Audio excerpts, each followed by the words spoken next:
Donc c'est bon pour le test micro. Donc ce soir, vous savez à peu près le programme, puisque vous êtes venus. D'abord, il y a Pierre-Yves qui va vous parler des différentes librairies qui sont développées par Square. Donc il vient tout droit de San Francisco juste pour aujourd'hui, juste pour ça. On pourrait le remercier et l'applaudir très fort à la fin de la conf, on verra si c'est bien.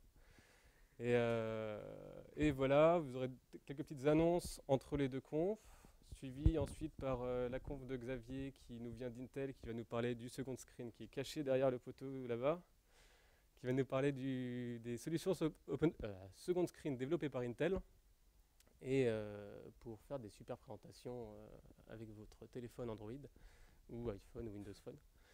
Et voilà, et ce sera évidemment ensuite suivi par un pot. On vous indiquera tout le chemin, tout ça à la fin. Et voilà, donc bonne conf, et puis amusez-vous bien. Merci. Tuc, tuc, tuc. Je raccroche ça et je démarre. Ok. Ok, bah c'est parti. Donc je m'appelle Pierre-Yves Rico. Je gueule trop fort. On manque de piles. Et bah c'est pas parti alors. Tu me dis? Ouais, vous m'entendez? Ouais. Non, non, ouais. Ok, c'est bon, Eyal Ok. Ok, je m'appelle Pierre-Yves Rico, HappyWise sur Twitter, et aujourd'hui je vais vous montrer du code et du concret, mais bon, dans des...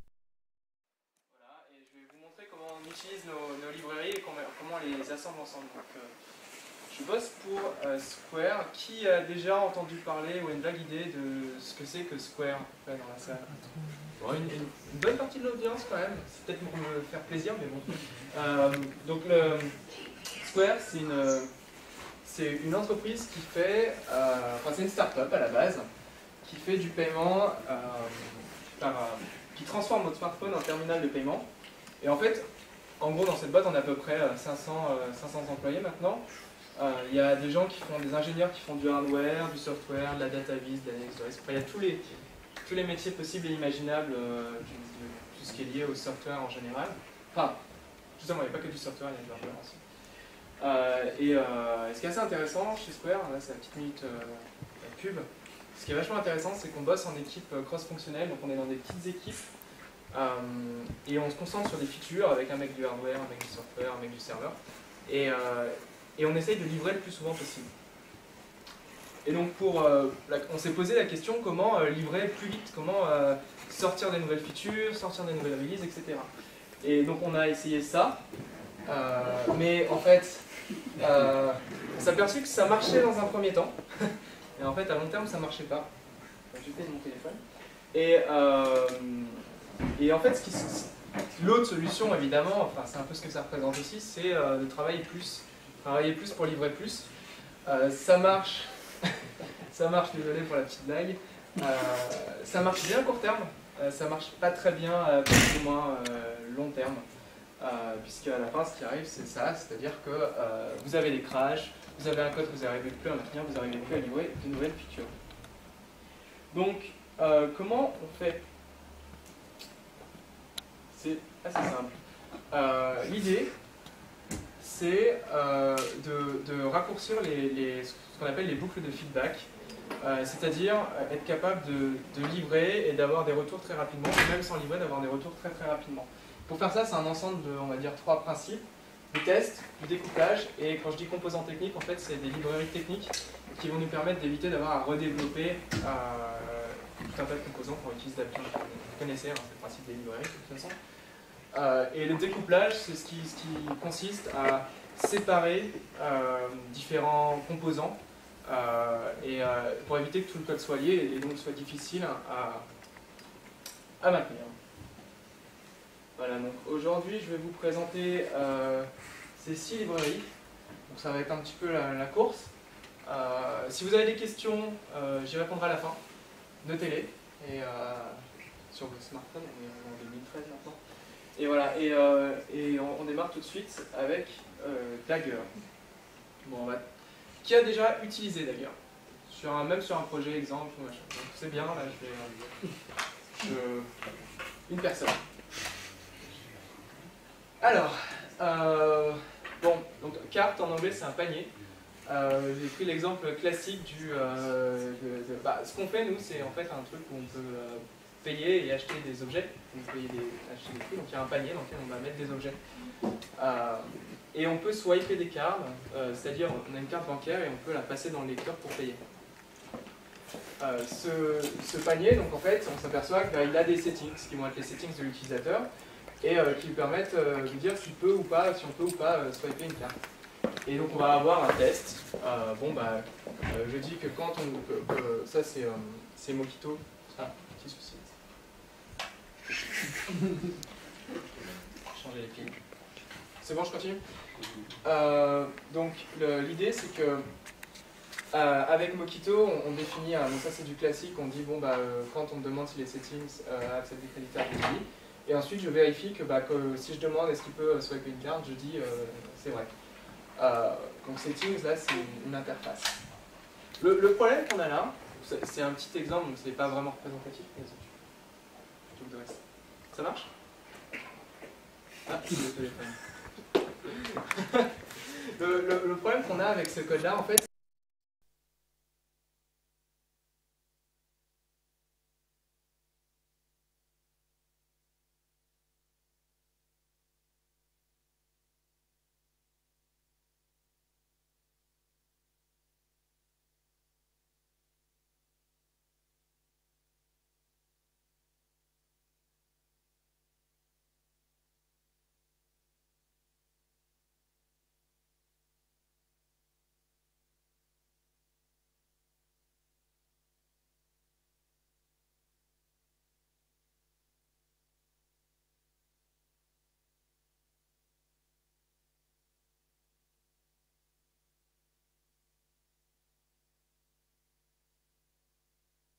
C'est vert? C'est bon? C'est vert. T'entends pas? C'est bon? Test. Test. Ok, c'est cool. Bon bah c'est cool.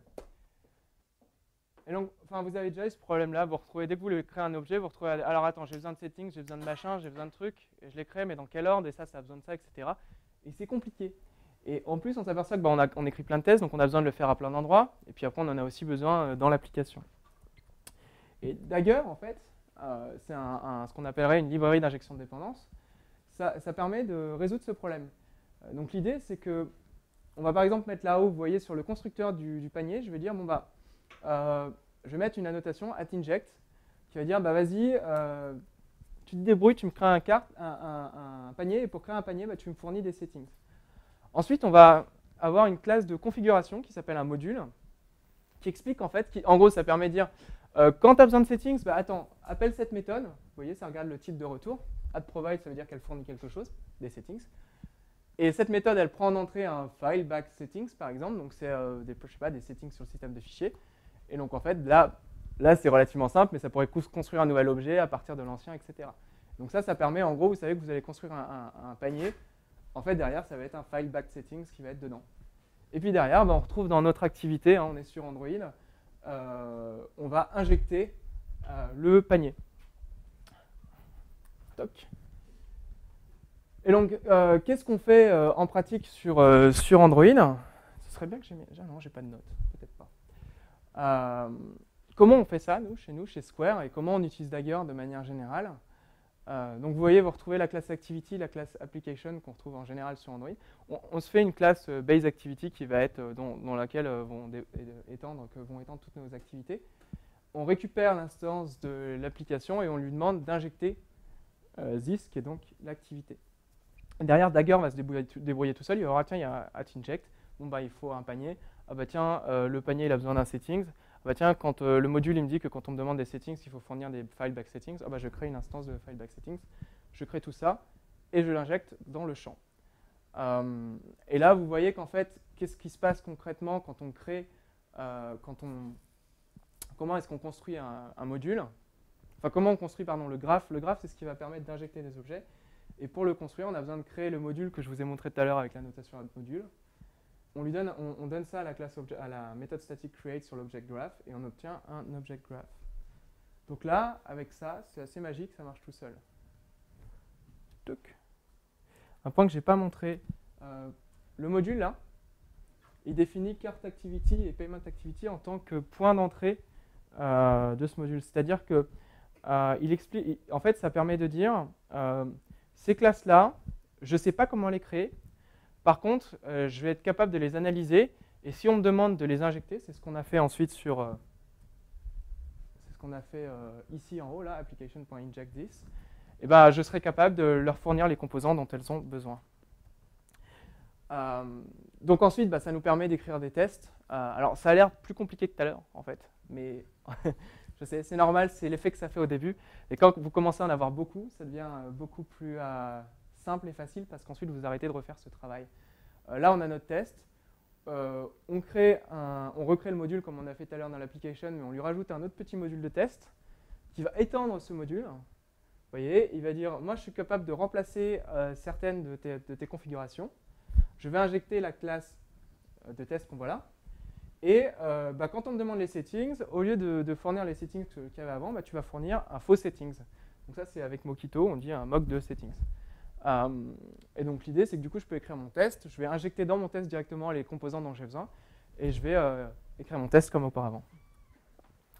Et donc pour conclure, Dagger, ça s'appelle Dagger parce que c'est un DAG. Et donc un DAG, c'est un graphe orienté acyclique, un Directed Acyclic Graph. Comment on dit en anglais acyclique. Donc si vous ne savez pas ce que c'est, en gros, c'est un graphe, sauf qu'il y a des flèches entre les nœuds orientés. Et acyclique parce que depuis un nœud, on ne peut pas retourner au même nœud. Si vous regardez bien, il n'y a pas de cycle en fait. Donc ça permet, à partir du moment où on donne on dit dans un module, on dit bah, tiens, tel est mon point d'entrée. À la compilation, au moment où vous compilez vos classes Java, Dagger va regarder, il va dire ah bah c'est ça le point d'entrée. Il va prendre le point d'entrée, il va regarder toutes les dépendances qu'ils ont injectées, et il va faire ça de manière récursive, il va regarder les dépendances des dépendances, etc. Et il va être capable de construire un DAG, un graphe acyclique, de toutes les dépendances du projet. Et l'intérêt de ça, c'est qu'il va être capable de dire, à un moment, vous allez lui dire injecte-moi ça, et lui il va dire mais attends, ça tu me demandes de l'injecter, mais tu m'as défini nulle part où l'avoir. Ou à l'inverse, il va voir que certaines dépendances sont là, mais ne sont pas utilisées. Et donc le gros intérêt de ça, c'est qu'il va être capable de rajouter des erreurs à la compilation pour vous aider à mieux gérer tout ce qui est injection de dépendances. Et tout ça, ça amène derrière, c'est un annotation processor et ça génère du code, ce qui fait que ça va être quand même très rapide sur Android parce que ça va utiliser très peu la réflexion. Et donc c'est cool. C'est beaucoup mieux que RobotJuice ou Juice qui font que de la réflexion pour Android. Donc, Auto. Auto, qu'est-ce que c'est? Bon, allez, on va refaire le même jeu. Qui a déjà utilisé Auto? On est à 4, 5. Yes.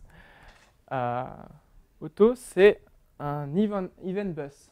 Alors, un event bus, bus d'événements en français, le principe, c'est simple, c'est vous allez avoir un bus au milieu, vous allez avoir des machins qui vont envoyer des événements vers le bus, et d'autres qui vont écouter pour certains types d'événements. Et l'idée, c'est qu'ils vont recevoir les événements, c'est-à-dire qu'on envoie un truc au bus et puis le bus les redistribue derrière.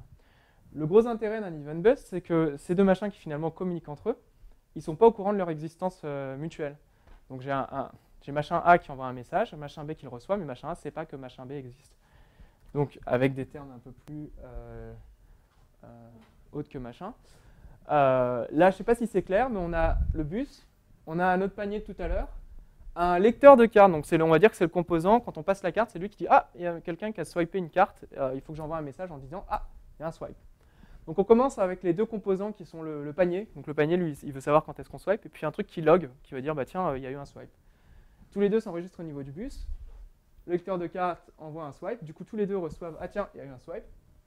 Ensuite, par exemple, c'est un exemple, hein, le panier se désenregistre, du coup quand le lecteur de carte renvoie « Ah, bah, il y a eu un swipe », il y a juste l'event logger qui reçoit ce swipe. Donc comment ça marche techniquement, enfin comment on utilise le code? On crée une classe d'événements.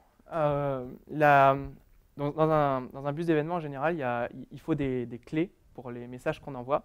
Là, la clé, c'est le type. C'est-à-dire que pour chaque type d'événement, on va pouvoir envoyer des événements, des types d'événements. Et quand on va s'enregistrer sur ces types d'événements, enfin ça va être, c'est pas clair. Oubliez ce que j'ai dit, vous allez voir le code. Donc en gros, on crée un événement, d'accord? On crée une classe d'événement avec des informations qu'on va lui passer. Là, je suis dans mon lecteur de cartes, et puis d'un seul coup, je dis, ah bah tiens, j'ai vu un swipe qui est passé, il marchait, tout ça. Donc je vais dire au bus, bah tiens, attends, poste un nouveau événement de swipe, et puis en lui donnant des infos. Et du coup, dans mon event logger, bah, tout ce que j'ai à faire, c'est de m'enregistrer auprès du bus tout d'abord. Donc quand il est construit, vous retrouvez le @inject de tout à l'heure dont on a parlé, qui permet de dire « Ah, moi je veux être géré par Dagger et je veux avoir tel truc et tel truc ». C'est le constructeur. Il s'enregistre auprès du bus. Et derrière, bah, on a une méthode. Alors comment ça marche auto? On définit une méthode avec @subscribe, elle doit être publique. Et ce qui est important, c'est le type d'entrée, en fait, c'est le paramètre, pardon, le type du paramètre, qui est swipe event. Et donc le bus va savoir que dès qu'il reçoit un swipe event, il doit l'envoyer là.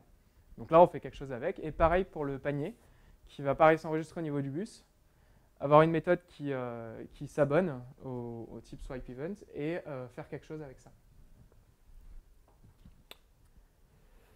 Donc, ça, c'est un exemple relativement simple. Maintenant, on va parler de comment...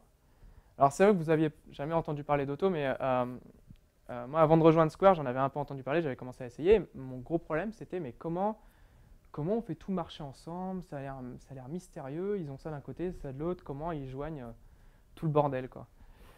Et donc, voilà. Alors, qu'est-ce qui se passe ici? En fait, plutôt que chaque composant s'enregistre lui-même auprès du bus, ce qu'on fait, c'est qu'on dit, bah, on va faire ça autrement. En fait, sur Android, on a les activités, puis les activités sont résumées et posées. C'est pas résumées, elles sont réactivées, je sais pas, elles sont mises en pause et puis ensuite réactivées. Et donc, quand une activité est en pause, on ne veut plus écouter les événements dans l'activité, dans les composants liés à l'activité. Parce qu'elle peut partir et on est passé à autre chose, quoi. Et donc, l'idée, c'est d'avoir ce qu'on va appeler un bus register, qui va, quand on se resume, qui va enregistrer tous les gens qui sont intéressés par tout ce qui est événement en général, et ensuite, dans onPause, les désenregistrer. Et lui, qu'est-ce qu'il fait? Eh ben, on retrouve du Dagger. Il va dire, injecte-moi le bus, et injecte-moi tous les objets qui veulent s'enregistrer, se désenregistrer. Puis vous voyez, bon, bah, ici, une boucle for sur chacun, j'enregistre tout le monde. Donc, qu'est-ce que c'est ça? Ça, c'est pas un truc spécifique à Dagger, c'est un truc que j'ai créé pour l'occasion. Là, on voit une annotation custom que j'ai créée pour l'occasion, et on lui dit injecte-moi un set d'objets. Donc, je vais vous montrer sur le slide suivant, ça sera peut-être un peu plus clair. Là, on voit une annotation que j'ai créée sur le moment, on aurait pu l'appeler Toto. Donc, ce que ça dit, c'est que c'est une annotation documentée, même s'il n'y a pas de documentation. Que c'est une annotation qu'on peut mettre sur des méthodes et sur des champs. Donc là, dans l'exemple d'avant, on l'avait mis sur un champ qui allait être injecté. Et que cette annotation, il faut qu'elle reste dans le code, y compris après la compilation. En fait, ça pourrait être runtime. Bref. Donc là, c'est bien. Ensuite, dans le module, donc je vous ai montré le module tout à l'heure, le module va... Donc là, on retrouve un peu notre confoto, le module va fournir le bus. C'est-à-dire que dès qu'on a demandé d'injecter un bus, le module va dire, bon, bah voilà, ça va appeler ça et ça va fournir le nouveau bus. Et là, on retrouve un truc un peu chelou. On trouve la notation custom, cette fois sur une méthode. Donc tout à l'heure, je vous rappelle, j'avais @register and resume un set d'objets. Et là, je dis, bah, là j'ai un objet, là j'ai un autre objet. Ça fournit un truc de type set, c'est-à-dire qu'il va appeler toutes ces méthodes-là pour récupérer les différents éléments du set. Et puis là, en gros, c'est la technique que j'utilise pour lui dire, bon bah moi, je prends un panier en entrée, comme ça je le retourne, et hop, ce qui permet de le donner au register. Et donc en faisant ça, on se retrouve avec, dans nos activités, bah, chaque activité, quand elle est pause, elle désenregistre tous les composants qui lui sont liés, au niveau du bus, et puis quand elle est resume, elle enregistre tout le monde. Voilà. Donc, pourquoi ça s'appelle Auto? Bah, parce que c'est le conducteur de bus dans Les Simpsons, et donc comme c'est un event bus, voilà, c'est un peu la blague. Les noms sont en général, enfin, suivant les libres, il y a des noms assez sympas. Robolectric. Bon, bah, on va refaire les mêmes. Qui a déjà utilisé Robolectric? Ouh là là. Qui écrit des tests unitaires? Qui ment? Ok, c'est pas grave. On continue sur notre exemple du panier. Donc, on a vu que bah, j'ai reçu un événement de swipe, je démarre un paiement. Et là, je dis, bon, bah, donne-moi l'activité courante et démarre l'activité paiement, en fait. Voilà, ça, c'est le code classique pour démarrer une activité. Et comment je fais pour écrire le test pour ça? C'est pas évident parce que je ne sais pas si vous avez déjà essayé de lancer des tests JUnit sur une JVM avec du code Android, mais normalement, vous avez ça. C'est-à-dire stub, va te faire voir. C'est en gros, dans le ClassPass de notre projet, on a un jar qui s'appelle android.jar, si je me souviens bien. Et en fait, il contient du code qui contient juste les méthodes d'API et toutes les implémentations sont throw, new, runtime exception, stub. C'est comme ça. De toute façon, on ne pourrait pas utiliser le code, on ne pourrait pas vraiment utiliser le code, les vrais jars d'Android ou le vrai code d'Android parce qu'il y a plein d'implémentations natives dedans. Donc, ça ne marcherait pas. Et c'est justement là que Robolectric devient intéressant, puisque Robolectric, c'est un test JUnit, d'accord? Donc on va rajouter runWith, un runner spécial qui est celui de Robolectric. Donc ça, c'est une annotation classique JUnit. Et derrière, donc là j'ai mon exemple, bah, je veux vérifier que quand j'envoie... Et là, vous remarquez, je n'utilise pas le bus, en fait, j'appelle directement la méthode. C'est un des avantages d'Auto, c'est que finalement, vous n'êtes pas obligé d'utiliser le bus. Les méthodes sont publiques, vous pouvez les appeler directement, lui passer un événement, dans vos tests, hein, j'entends. Et voilà. Et donc là, en gros, je dis, bon, bah, crée-moi une shadow de l'activité. Enfin non, chaque activité a une shadow. Une shadow, c'est une classe qui délègue tout à la classe d'origine, mais qui change certaines des implémentations. Par exemple, les implémentations natives. Donc là, on a une shadow activity. Et la shadow activity, elle a quelques méthodes en plus. Par exemple, récupérer l'activité qui vient d'être démarrée. Donc là, on récupère son nom et on vérifie que le nom de l'activité qui vient d'être démarrée, c'est bien la payment activity. Alors, le Robolectric, le logo, c'est un mouton. Au départ, je ne comprenais pas pourquoi, je ne voyais pas le rapport. Alors, Robolectric, bon, bah, c'est des tests pour Android, Android Robot. Robolectric parce que c'est automatique, donc ça c'est facile. Mais pourquoi un mouton? Et en fait, c'est juste parce que le mec qui a écrit Robolectric, il adore les moutons. Et il a fait, par exemple, là, il est allé au Burning Man 2013, c'est un festival à San Francisco assez connu. Et son projet, c'est qu'il a acheté un bus d'école et il a créé un mouton géant autour avec plein de musique de discothèque, de machin dessus. Enfin, un truc de ouf. Donc voilà, le gars, il kiffe les moutons. Et pardon, je diverge un petit peu. Mais tout ça pour dire que Robolectric, c'est très pratique si vous voulez écrire des tests unitaires sur Android.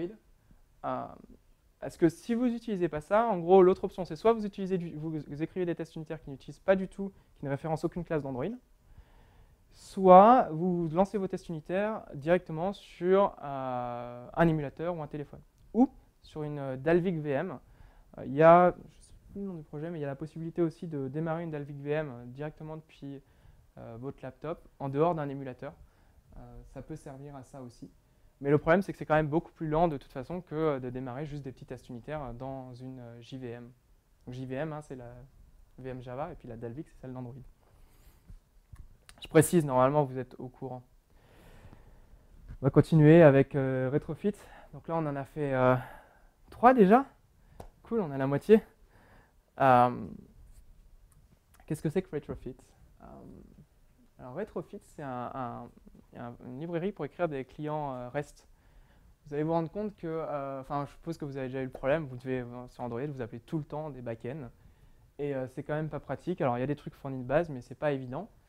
Il y a, en général, vous utilisez soit HTTP Client, soit Apache HTTP Client, soit HTTP URL Connection, qui sont les deux trucs fournis de base sur Android. Mais c'est galère en termes d'API, et ensuite, derrière, il faut quand même parser le contenu. Et là, l'idée, c'est un truc qui vient au-dessus de ça. Donc, on définit une interface avec une méthode. Une méthode, ça va être un endpoint au sens REST.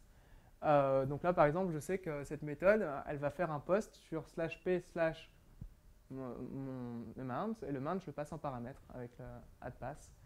Et je lui donne en core de la requête HTTP, en body de la requête HTTP, ma carte, et je file une callback. Alors, il y a 2 manières de faire sur Retrofit. Soit c'est un appel bloquant, donc dans ce cas-là, on met le type de retour qui serait payment result en type de retour de la méthode. Et dans ce cas-là, quand on fait l'appel, ça va bloquer, et quand il y a le résultat, ça va renvoyer le résultat. Sauf on fait un appel asynchrone, ce qui est quand même bien pratique, puisque comme ça, vous faites l'appel depuis le thread, le main thread, le thread de la UI. Vous ne bloquez pas le thread de la UI, ça part tout seul dans un thread en background, ça fait la magie, tout ça. Et ensuite, plus tard, quand le résultat est là, ça appelle la callback sur le thread de la UI de nouveau. Donc c'est ce que vous voyez là. J'appelle pay, je lui file mon montant, ma carte et une callback. Et quand il y a un succès, et quand il y a un failure, enfin en fonction de si ça réussit ou pas, ça appelle une ou l'autre des deux méthodes. Puis là derrière, j'ai réutilisé le bus pour envoyer un événement pour dire au fait, tiens, il y a un paiement qui a réussi. Puis après, il y a quelqu'un qui écoute ça puis qui va faire autre chose. Et les deux sont potentiellement découplés. C'est vachement bien. Et alors par défaut, ça fait ça utilise JSON et donc ça fait du JSON. Et par contre, il y a la possibilité de faire ce que vous voulez. Par exemple, chez nous, on utilise Protocol Buffer, qui est un protocole alternatif qui est beaucoup plus compact en fait que JSON, et moins lisible par contre. Et on utilise Retrofit avec ça. On revient sur le module qu'on a vu tout à l'heure. Comment on construit ce payment client, là, cette interface qu'on a vue tout à l'heure. On commence par construire un REST adapter. Donc on a un builder. Ça, c'est super cool. Ça permet de définir un log level et donc de voir les logs des requêtes HTTP qui sont envoyées et des réponses qui sont reçues. On définit le serveur, voilà, on construit un REST adapter et ensuite, hop. Donc là, j'utilise Dagger, c'est juste pour montrer comment ça marche ensemble. Mais vous n'êtes pas obligé de faire ça, hein, vous pouvez faire old school. Je lui dis, tiens, crée-moi une instance de cette interface. Et hop, ça la crée magiquement avec un proxy Java. Et voilà. Et alors ça, c'est un exemple des logs qu'on peut avoir. C'est une fausse info numéro de carte, hein, c'est pas la peine de noter. Mais voilà, vous voyez le contenu de la requête HTTP, c'est quand même vachement pratique pour débugger. Donc ça, uniquement en debug, hein, mais... Et quand on commence à vouloir tester tout ça, donc là, je rentre dans le truc. Donc ce que je vais tester, c'est peut-être un test un peu débile, mais si je démarre un paiement, quand j'ai la réponse, j'envoie un événement sur le bus. D'accord ? Donc je crée un truc qui va s'intéresser à l'événement Payment Success. Donc ça, c'est une nouvelle classe qui va dire moi je suis souscrit à cet événement-là, et qui va stocker l'événement reçu. Je crée une instance de cette classe, je l'enregistre sur le bus. Ensuite, je démarre un paiement et l'appel se fait, il revient et derrière, je vérifie que j'ai bien reçu quelque chose. Le truc, c'est que là, on est dans des tests unitaires. C'est quand même un peu con de faire un appel au serveur dans des tests unitaires. Donc pour faire ça, on va dans le module de test, on va dire, quand tu me demandes le client de paiement, en fait, tu ne vas pas créer un vrai client de paiement, tu vas faire une fausse version qui va directement rappeler la callback. Donc ça, c'est un avantage, c'est quand même très pratique le fait que dans Retrofit, ce soit juste des interfaces et qu'on peut très vite faire des implémentations moquées et faire ce qu'on veut dans tout ce qui est test. Et donc, ça rend les choses très pratiques. On le fait aussi dans nos applis. En général, nous, en debug, on a un mode mock où quand on fait des appels, on a préenregistré les réponses et elles sont rejouées tout seul. Donc en fait, comme ça, on peut tester l'appli sans avoir besoin d'une connexion au réseau, sans avoir besoin de remplir certaines conditions. On peut directement sauter à une étape, jouer des requêtes réponses. Et alors, j'essaye à chaque fois d'expliquer le nom des librairies. Et en fait, celui-là, c'est nul. Alors, j'ai mis une image à la place. Pourquoi Retrofit s'appelle Retrofit? C'est parce qu'à la base, c'était la librairie qui allait être un peu comme le Guava de chez Google. C'est la librairie qui avait qui allait contenir tous les trucs, les classes utilitaires de Square. Et en gros, Retrofit, c'était parce que tu démarrais une appli, puis tu l'as rétrofité, donc tu lui réinjectais toutes ces compétences grâce à cette librairie. Et ils n'ont pas voulu la renommer quand ils ont tout enlevé, et ils ont gardé que cette partie-là, puis ils ont fait des libres après. Mais voilà. Voilà. Picasso. Bon, qui a utilisé Picasso? On est à 4-5. Autant, je vais vous dire un truc. Vous avez le droit de vous dire, bon, c'est bizarre son truc, il y a des annotations partout, je comprends rien, ça ne m'intéresse pas. C'est compliqué. Ça, très bien, on peut en débattre. Picasso, si vous ne l'utilisez pas, vous devriez jeter un coup d'œil parce que c'est quand même vachement bien. Et c'est pas compliqué. C'est une librairie qui permet de faire un truc tout con. C'est, je vais afficher des images, donc soit une liste d'images, soit une image, etc. Et en fait, cette image, elle est quelque part. En général, elle est sur le système de fichiers. Souvent, elle est sur le web. Donc, c'est ce problème classique. Donc ça, c'est hyper courant. J'ai une liste. Toutes les URL, toutes les images, c'est des URL qui viennent du web.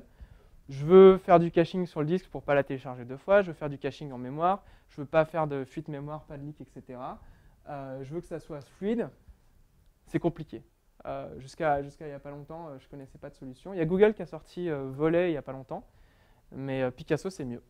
Parce que l'API est beaucoup mieux. Et on a repiqué des très bonnes idées de Volley, mais on a une API, vous allez voir, qui est quand même, enfin, c'est mon avis, beaucoup plus sympa. Donc, ça gère tout seul, tout à votre place, et tout ce que vous avez à faire. Donc là, on retrouve un adapteur classique sur Android, hein, je ne vais pas aller dans les détails, mais on a GetView, le truc classique, et on récupère les views normales, on récupère l'item qu'on va vouloir définir, enfin, les valeurs qu'on va vouloir utiliser sur cette ligne. Voilà, et c'est là que ça se passe. Donc là, c'est là que je vais définir mon image. Ce que je dis tout simplement, si je dis à Picasso, donc j'ai besoin de lui donner un contexte, je dis voilà, tu vas charger telle URL. En attendant, tu vas mettre, tant qu'elle n'est pas chargée, tant que l'image n'est pas chargée, tu vas mettre tel drawable. Si jamais il y a un problème de téléchargement, tu vas mettre tel drawable. Tu vas mettre l'image, tu vas redimensionner l'image à telle taille, tu vas la centrer à l'intérieur de l'image view, et tu la mets sur telle vue. Le truc qui est super cool avec ça, c'est que vous faites juste ça, et ça va gérer, il n'y aura pas de leak, ça va gérer tout seul le recyclage de la view. Ça va attendre que la view soit mesurée avant de télécharger l'image. Et ça fait des trucs mais super magiques. Et donc un autre truc que ça fait aussi qui est assez sympa, je vais vous en dire plus sur la magie juste après, mais c'est qu'on peut activer le mode debug. Quand on active le mode debug, du coup, il y a des petits indicateurs là. Et donc, il y a 3 couleurs. Rouge, ça veut dire je viens de le télécharger. Jaune, ça veut dire je viens de le charger depuis le disque. Et vert, ça veut dire il était en mémoire, donc je l'ai juste affiché. Donc ça, c'est juste un truc de debug, mais c'est assez sympa de voir qu'en fait, tout est en mémoire. Enfin, et en fonction, ça permet de comprendre comment Picasso fonctionne. Et est-ce qu'il fait beaucoup de téléchargement? Est-ce qu'il charge beaucoup depuis le disque? Ou est-ce que tout est en mémoire? Donc ça, c'est Picasso, hein, j'ai cherché sur Wikipédia. Donc les trucs que fait cette librairie, enfin, moi je suis assez impressionné par... j'ai juste un ou deux commits tout mineurs dessus, mais ce que les gars ont fait, c'était un truc de malade. Ça fait donc des transformations, donc c'est capable de transformer une image à la volée, je sais pas, la rétrécir, ajouter des coins arrondis, n'importe quoi, enfin ça c'est vous qui voyez. Le truc qui est vraiment sympa, c'est que vous pouvez avoir une image qui est énorme, qui fait 1 méga et qui fait 1000 pixels par 1000 pixels, et puis en fait, vous voulez l'afficher sur un tout petit truc. Normalement, si vous avez bien fait les choses, votre serveur, il renvoie des images de 100 pixels par 100 pixels, et puis vous l'affichez, et puis tout va bien. Mais des fois, vous n'avez pas le temps, des fois, vous ne contrôlez pas cette partie-là. Et donc, le problème, c'est que l'approche classique, c'est si vous téléchargez l'image, qu'ensuite vous la décodez, ça va charger une image de 1000 pixels par 1000 pixels en mémoire, pour rien. Et donc, du coup, ça risque de vous faire péter avec des out of memory. Et donc, c'est pas évident. Et ce que fait Picasso, en fait, c'est qu'il télécharge le début de l'image, il garde ça de côté, il utilise ce début d'image téléchargé pour déterminer la taille de l'image. Et en fonction de ça, ensuite, une fois qu'il a trouvé la taille de l'image, il redonne ça à Android en lui disant, bah voilà, je sais la taille de l'image, je sais la taille que je veux, donc s'il te plaît, décode-moi ce flux en redimensionnant de manière à garder, en divisant par 2 ou par 4 ou par 16. Et donc le gros intérêt de ça, c'est que, certes, vous téléchargez les 1 méga d'images, mais par contre, ils ne sont jamais en mémoire. Android sait gérer ça très bien, pourvu qu'on lui dise, tiens, je veux que tu me diminues l'image par temps. Donc ça, c'est vraiment un truc qui change pas mal la vie, surtout si vous ne contrôlez pas le côté serveur ou si vous n'avez pas le temps. Après, les trucs sympas, c'est que ça fait de base, par défaut, ça fait des petites animations quand l'image de fade, quand l'image apparaît. Ça gère... Tout se fait en background, donc tout se fait sur des threads en background, mais il y a plusieurs threads pour le download et un seul thread pour le decoding, pour éviter de décoder en même temps plusieurs images et donc de risquer de péter avec des problèmes de out of memory. Et le nombre de threads pour le téléchargement est lié à la connexion, donc en Wi-Fi ou en 3G, c'est pas la même chose. En Wi-Fi, vous allez plus vite, donc vous avez plus de threads de téléchargement en parallèle, et ça dimensionne automatiquement. Voilà, donc ça c'est quand même vachement cool. Et pour finir, OK HTTP. Alors, c'est un client HTTP, je vous ai parlé de HTTP, Apache HTTP Client et URL Connection. Et en fait, OK HTTP Client, c'est une réimplémentation de tout ça. Vous créez une URL, vous lui donnez, il vous donne une HTTP URL Connection, ou il peut aussi vous donner un HTTP Client, en fait. Il est capable de se faire passer pour les deux. C'est une réimplémentation qui a beaucoup d'avantages. Je vais vous les lister juste après. Mais en gros, c'est très simple à utiliser. Et ça s'appelle OK HTTP parce que une requête HTTP, quand ça se passe bien, elle renvoie OK. Voilà. Mais quels sont les avantages de OK HTTP? La première chose, c'est que c'est un client, ça implémente le protocole Speedy. Donc ça vous permet d'avoir un seul socket ouvert sur le même host quand vous faites passer plusieurs requêtes, de faire passer plusieurs requêtes par un seul socket. En gros, c'est hyper optimisé, ça permet si vous avez un côté serveur qui implémente Speedy, bon aujourd'hui il n'y a pas encore beaucoup de monde qui fait ça, Facebook le fait par exemple, donc ça permet d'optimiser vachement vos requêtes tout simplement. Il y a un pooling de connection pour éviter d'ouvrir trop de connexions en même temps. Il y a du gzip transparent, donc automatique, ça fait tout seul la négociation gzip. Je regarde parce que je me souviens plus il y a une longue liste quand même.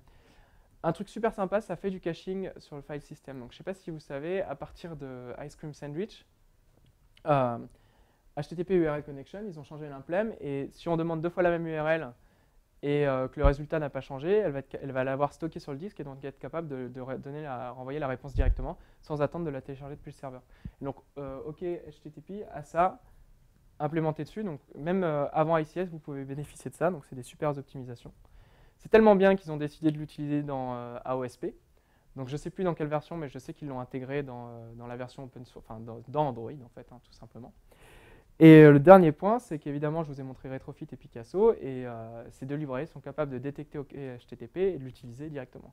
Ce qui est vachement intéressant parce que combiné avec Picasso, ça veut dire que vous bénéficiez d'un cache sur le file system avant Android ICS. Donc c'est hyper efficace.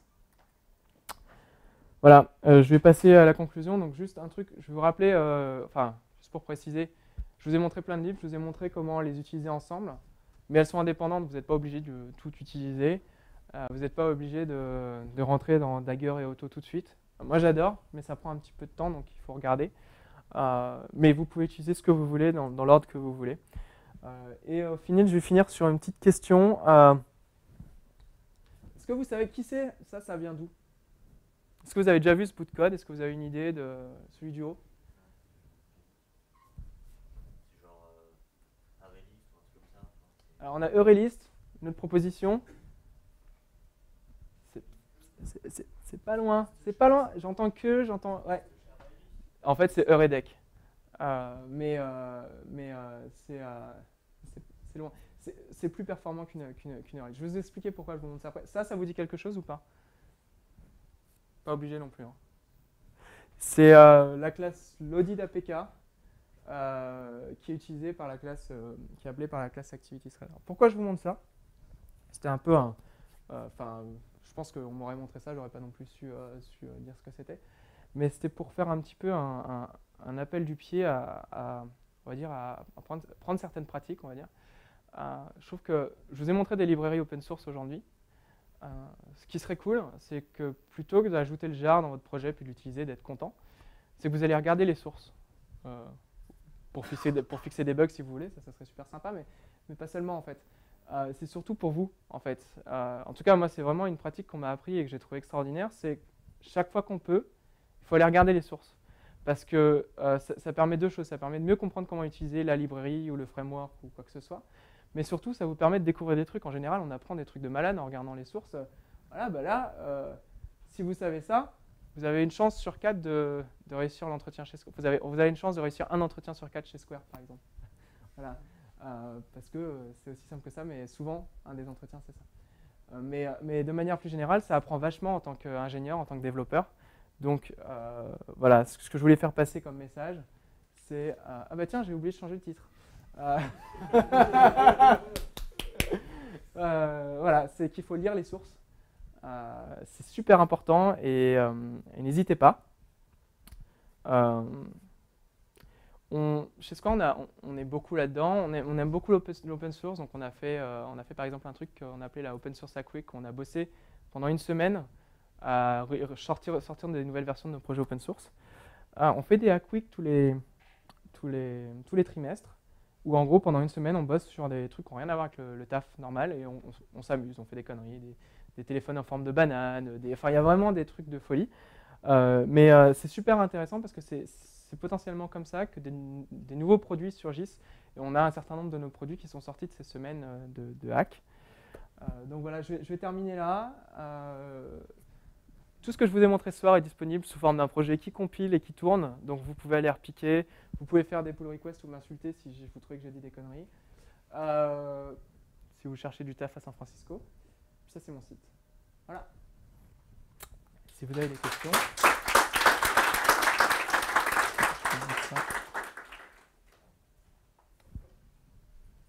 Est-ce qu'il y a des questions? On a 5 minutes.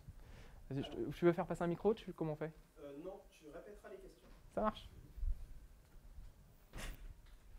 Je t'en prie. Oui, tu as dit que donc, Otto et Dagger, on pouvait les utiliser séparément. Dans ton exemple, elles semblaient vraiment très liées. Ouais. Est-ce que donc, toutes ces librairies ont aussi des exemples d'utilisation qui sont standalone? Alors, la question, c'est, j'ai montré qu'on pouvait, j'ai dit qu'on pouvait les utiliser séparément, mais dans mon exemple, elles étaient très liées. Et est-ce qu'elles peuvent être utilisées est-ce qu'on a des exemples d'utilisation de manière standalone? Et en fait, oui. C'est-à-dire sur chacune de ces librairies, tous les exemples d'utilisation sont systématiquement standalone. Et j'ai fait ça justement parce que je trouvais qu'on n'avait aucun endroit où on pouvait voir tout ensemble. Et du coup, là, ce projet vous montre comment tout utiliser ensemble et est un peu inspiré de ce qu'on fait nous en interne. Mais derrière, quand vous allez sur les sites des librairies, il y a juste des exemples standalone, il n'y a pas de souci. C'est que ça, justement. Tu avais une question? Non, premier rang, et puis après...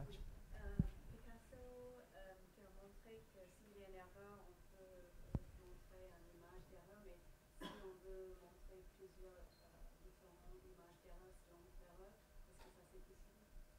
Ouais. En fait, suivant l'erreur, c'est une bonne question. Suivant le code HTTP ou... Infecté par un virus, on montre une image spécifique à ça, par exemple. Sinon, si c'est une erreur générique. C'est une bonne question. Je n'ai pas la réponse. Je sais que c'est par image. Il y a peut-être un moyen de lui donner un... Je crois qu'il y a un moyen de lui donner un gestionnaire d'erreurs qui va gérer tout seul et dans lequel on peut implémenter du code. Si ce n'est pas le cas, il faut le faire. Mais je pense qu'il y a moyen. Ça paraît très logique. Sinon, c'est open source. Oui. Oui, c'est tout à fait. Sinon, c'est open source, vous pouvez implémenter. Je n'ai pas reproduit la question. La question, c'était est-ce qu'il y a moyen de changer... Est-ce qu'il y a moyen de changer l'erreur en fonction de l'erreur, enfin de changer l'image d'erreur en fonction de l'erreur. Il y avait... Voilà,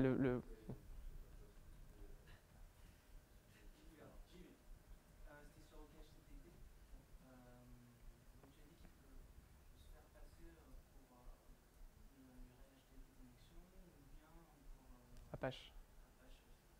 Est-ce qu'il a aussi par ailleurs sa propre API indépendante? Alors, faut que j'avance? Ouais.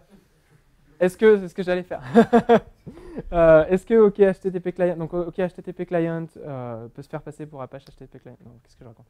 OK HTTP peut se faire passer pour Apache HTTP Client ou pour une URL Connection. Est-ce qu'il a sa propre API? Je ne crois pas. En fait, l'API, c'est open et il te retourne une URL connection. C'est ça l'API de... Après, il me semble qu'il y a des moyens de... Avant de faire open, on peut rajouter tout un tas d'intercepteurs, etc. Là, je vous ai dit... C'est marrant parce que je vous ai dit regardez les sources. Je n'ai pas regardé les sources. Donc, en fait, le truc de OK HTTP Client, c'est qu'on le met dans le ClassPass et on l'oublie. Et donc, on s'en sert jamais. Il est là et il fait la magie, quoi. Mais je t'invite à regarder. Et si tu trouves pas la réponse, tu m'envoies un email. C'est pareil. Hein, si vous avez des questions, là il y a mon site, puis dessus il y a mon email. Vous m'envoyez un mail et puis je regarderai, je vous répondrai. Tu avais une question? Désolé.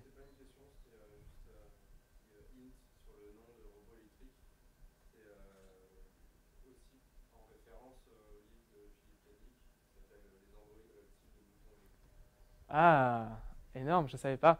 Donc un petit hint sur je répète aussi le hint, sur le nom de robot électrique, c'est qu'il y a un livre de Philippe Cadic qui s'appelle Les androïdes rêvent-ils de moutons électriques?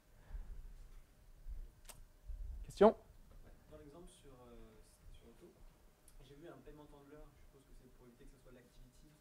callback dans Retrofit, dans le cas où l'activité est détruite pendant Mhm. l'implémentation. Du coup, c'est utilisé comment? Qu'est-ce que ça se fait? Alors, donc dans l'exemple sur Auto, il y avait un payment handler qui permet effectivement d'éviter de perdre la référence, enfin de garder la référence à l'activité dans le cas où elle soit détruite. Alors, je vais répondre rapidement. L'idée, c'est que le handler, c'est pour ça que j'utilise le bus d'événement en fait, parce que l'activity se détache du bus d'événement et se réattache sur le bus d'événement. Donc, le handler n'a pas de référence à l'activité.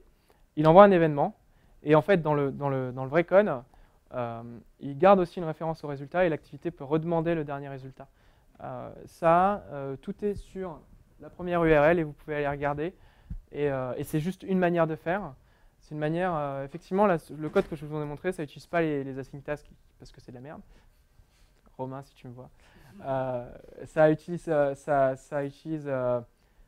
des choses, ça utilise uniquement nos frameworks, mais le gros avantage, c'est que, on n'a pas de problème de fuite. C'est pas si compliqué que ça de bien gérer. Après, ça dépend des différents cas. Mais là, pour le coup, je te renvoie vers ça pour voir un peu plus les détails parce que il faut quand même regarder un peu le contexte de comment ça marche. Une autre question? Tu as parlé de robot électrique. Est-ce que Square a fait un fork en fait, de robot électrique? Parce que pour l'avoir utilisé, en fait, il manque vraiment pas mal de choses. Bah, Et je me demandais si c'était bizarre que Square l'utilise sans avoir Alors. ajouté du tout, quoi. Alors le truc de robot électrique, c'est que c'est pas tant. Pardon. Est-ce que Square a fait excuse-moi, là cette fois. Est-ce que Square a fait un fork de robot électrique parce que a priori ça marche pas très bien. Ça marche bien, mais Il manque des trucs. notamment au niveau des services. Ouais. En fait, on a embauché le mec qui faisait robot électrique. Tout simplement. Et il le maintient, il fait avancer la version, mais il bosse sur différents trucs en même temps. On a une version interne, ça c'est clair. Mais je pense que ce qui manque, c'est ce dont on ne se sert pas, tout simplement. Parce qu'il y a beaucoup de choses. En fait, ce qui se passe, c'est que sur la version 2 de Robot Électrique, ça utilise des vraies classes d'Android au lieu de réinventer tout. Mais ça utilise quand même des shadows pour tout ce qui est natif. Mais simplement, on n'a pas tout réimplémenté, toutes les méthodes natives. Donc, il y a des endroits où il y a des trous. Mais c'est open source. Et donc, libre à toi d'aller proposer des choses. Mais ouais, il y a beaucoup d'issues sur Robot Électrique. Parce que en dehors de Christian, il n'y a pas beaucoup de gens qui bossent dessus. Non. Non. Mais on utilise aussi. On est en train de réinventer la vie. On essaye de se passer des fragments. On a une nouvelle manière d'architecturer notre code. Je ne vais pas vous donner plus de détails parce que c'est pas encore hyper clair. Mais du coup, on en arrive à des trucs où on sépare de plus en plus des classes Android et on a de moins en moins besoin de robots électriques. Mais ça, c'est plus je ne peux pas vous en dire plus parce que pour l'instant, c'est encore en phase de test. Une question? C'est la même sur robot électrique. Moi j'ai un peu lâché parce qu'à l'époque il y avait des limitations, notamment pour ne pas shadower un certain nombre de classes, comme le keystore, par défaut qui était le Boomsy Castle keystore, alors que sur Java c'est le JVM, enfin le keystore normal. Donc, je ne sais pas si entre temps ça a évolué ou pas. J'en sais rien. Je suis désolé. Si tu as déjà posté une issue, j'en sais rien, ping, mais ça traîne. C'est maintenu, en fait, on le maintient, mais c'est vrai que je pense qu'on accepte les contributions, mais on se concentre sur ce qui nous sert. Et on n'a pas besoin de jouer avec le keystore. Donc, c'est tout ce que je peux dire pour l'instant. Après, est-ce que c'est possible ou pas possible? Je pense que c'est sûrement possible, mais que ça demanderait sûrement quelques modifs. Mais à ma connaissance, il faut chercher. S'il n'y a pas eu de changement dans l'issue, c'est que c'est pas fait, quoi. Une petite remarque sur Dagger, vous êtes basé sur CDI @inject. Alors, il y a deux specs dans le monde Java sur tout ce qui est injection de dépendance qui sont arrivés il y a quelques années. Il y a CDI et il y a @inject. @inject, c'est la JSR 330. Elle a été écrite, enfin l'idée, on va dire pas seulement écrite, mais l'idée par Bob Lee. Il s'avère que Bob Lee, c'est le CTO de Square. Donc en fait, il a écrit la spec il y a quelques années. Et donc la spec est largement basée sur Juice, Google Juice. Et derrière, il est parti avec Jesse Wilson. Ils se sont dit, allez, on va recoder la spec, mais avec un truc à la compilation pour Android. Et donc ça, c'est Dagger. Mais ouais, c'est une implémentation, c'est tout à fait, ça respecte la spec. D'ailleurs, quand on lit la spec, ça c'est un truc qui m'avait frappé, à un moment, il mentionne dans une phrase, ça pourrait être implémenté au runtime ou à la compilation. Il n'y avait aucune implémentation. En fait, il avait déjà l'idée, puis il bossait dessus en secret. Voilà. Moi, je suis en rétrofit, on monte des bugs. Si on attaque des sites en SSL, on peut voir en clair, en fait, quand on monte des bugs, ça peut être intéressant. Je pense qu'on peut, ouais, parce qu'en fait, Ouais, bah oui, puisque nous, on le fait en HTTPS tout le temps et on voit, quand on est en mode debug, on voit dans les logs tout ce qui rentre et tout ce qui sort. Ouais. Encore une? Il y avait un projet qui consistait à faire marcher voler avec OKHTTP. Est-ce que tu sais si ça va aboutir un jour ce truc? C'était un projet Square? Non. Enfin, j'en sais rien. C'est pas Square. Non, voler, c'est pas Square. Et justement, on est en train de repiquer les bonnes idées. Enfin, on a repiqué les bonnes idées dans voler. Il y en a peut-être encore, hein, je suis pas sûr. Mais donc l'idée, c'est qu'on est sur Picasso et donc voler, ça nous intéresse pas. Donc a priori, sauf si quelqu'un décide de le faire, mais je pense pas que. Voler faisait pas que Picasso, il faisait aussi un niveau au-dessus dans la gestion du HTTP et on implémentait des stratégies très différentes de OKHTTP. Mhm. Ça avait une logique différente. D'accord. Les gens qui voulaient poser ça sur OKHTTP pour voir si les performances étaient bonnes. D'accord. Bah, j'en sais rien. Pas de nouvelles. On est bon. Tout le monde est bon. Bah, je crois que c'est bon. On passe à la suite.